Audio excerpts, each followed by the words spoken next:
Okay, we're on Bechor Perek Gimel Mishnah Dalit, fourth Mishnah in the third chapter of Masechet Bechorot. We're going to talk about. Let's go back to our talking about giza, about shearing. Remember, we said below goes bechor tzornecha. You cannot shear the firstborn of your sheep. Shearing is prohibited, and not only is shearing prohibited, if you do the shearing, then that which you sheared, the hair is the shearing, the wool or whatever you want to call it. Sometimes wool, sometimes hair, depending on the animal. That's asur b'hana'ah.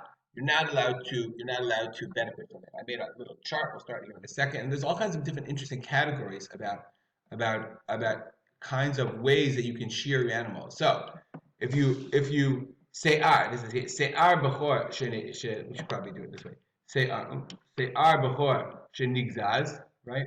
The hair of a bechor that was sheared, asur b'hana'ah, right? It's asur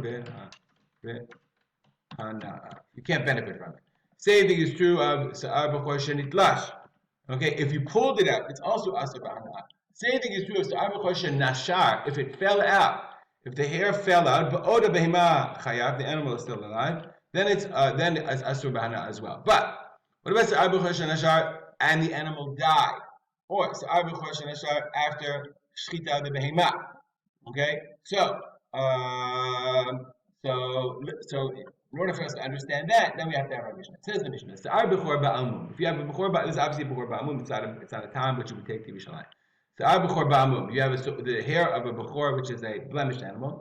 So you're gonna slaughter it. Shenashar, it fell out. You saved it in the window. And then you slaughter the animal. Okay, so by the way, first of all, I always like to point out that this reminds us just the level of poverty or need and lack of waste that people had in their times. If the hair of an animal fell off, and they would save it in the window, we wouldn't even look at it. They save it, so now you left it in the window. I mean, a window means like a little locker kind of thing. And then you slaughter the animal. Okay, why? Why is this important? Because we know after you slaughter the animal, just like you're allowed to eat the animal, the tzemer that was on the animal is mutar. So is this hair, is this tzemer, is this wool that fell off and you saved it, mutar as well. Akavya ben Mahalel al matir, v'chachamim osrim, divrei Rabbi Yehuda.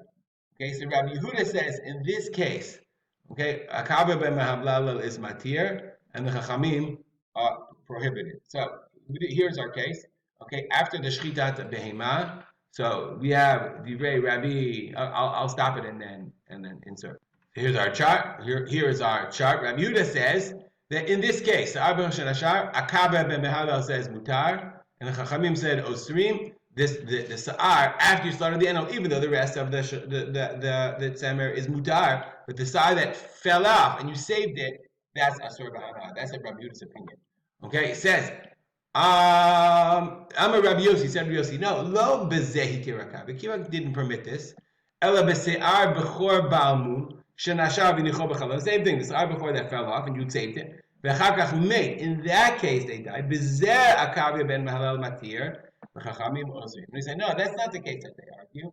Rather, let's look at the Bartunura in meeting. The Bartunura says, lo bezer akavya matir v'chachamim osrim. It's not the focus of the Mishnah is on kavya martir, but the Bartunura says it's the chachamim osrim. Why? If you slaughter it, then everyone agrees that the tzemer that you saved is permitted. Why? The migo the mahanya shchita the tzemer hamechubar bo lahatira la'achar shchita. Just like the shchita helps, mahanya helps for the tzemer that's connected to the animal to permit it after shchita. Mahanya nami talush umunach bechalon. Okay, it also helps for talush, and you save and you put it in the window. So therefore, Rabbi Yossi says, no, this is the machloket is not in the case of shchita, because Rabbi Yossi said the shchita divrei everyone says mutar. Everyone says in that case mutar. But rather, what's the case where they argue? They argue in the case where of mita. Machloket is a case of mita when they die. Okay, and he said, and Rabbi Yossi said shchita. So he says this would be mutar, but this case is a machlokes between Akavya and the Chachamim. Okay, what did Rabbi Yehuda say in this case? I don't know. It's not in the chart. One would assume after Mita, Rabbi Yehuda would say asur, but I'm not really entirely sure. Okay, it's a little bit of a confusing chart, but I think this is the best way to show that Rabbi Yossi and Rabbi Yehuda have a machloket about the machloket between Akavya and the Chachamim. If you want to you can stop it and go over the chart on your own if you'd like. The Mishnah continues. Duvlal is tzemer that fell off, but it got caught in the shearing. It wasn't disconnected, wasn't pulled out completely. So it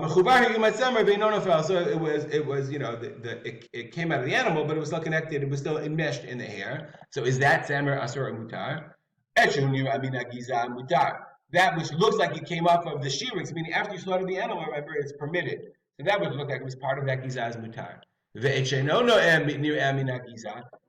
that did not look like it was part of the shearing, okay, that came off with the shearing itself after you slaughtered the animal. It looked like it was separate. In that case, we say that it's asur b'hana'a. All right, we'll stop here. Dedicate our learning.